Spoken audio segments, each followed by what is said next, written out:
In Xinjiang, displays of police might are everywhere. But there's something here they don't want you to see.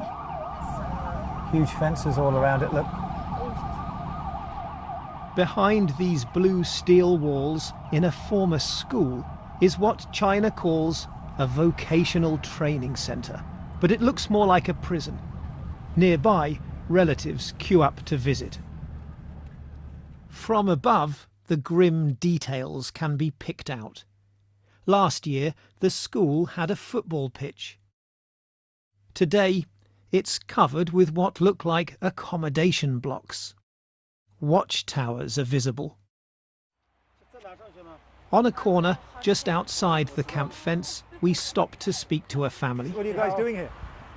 Some officials try to stop us filming, but another intervenes. Let them speak, she says.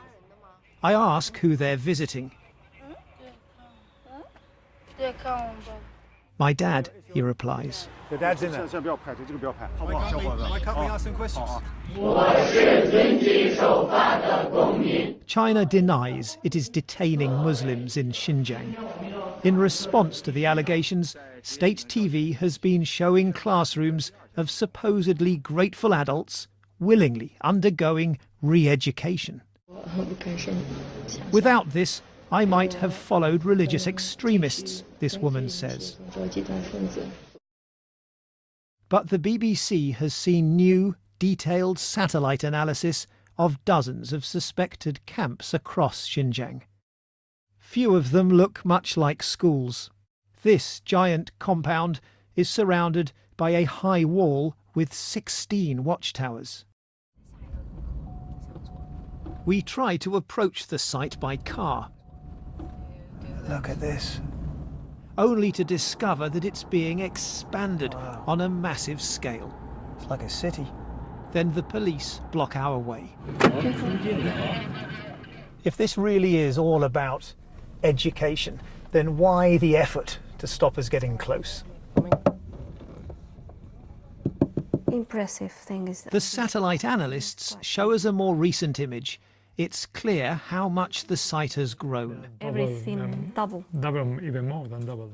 But the team is able to show that this one camp is part of something much bigger by identifying many other similar secure facilities right across Xinjiang. All this is new.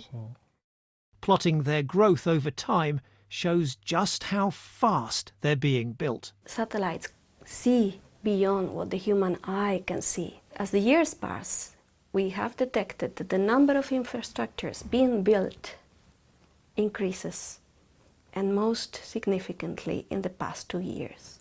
And prison design experts tell us this could now be one of the biggest detention facilities in the world, holding 11,000 inmates at the very least. Xinjiang's main Muslim minority are known as the Uyghurs. Now many of their homes are locked and deserted. Sinister official notices on the doors say the missing are being looked after. Re-education, vocational training, to use China's euphemisms, suggests something limited and temporary.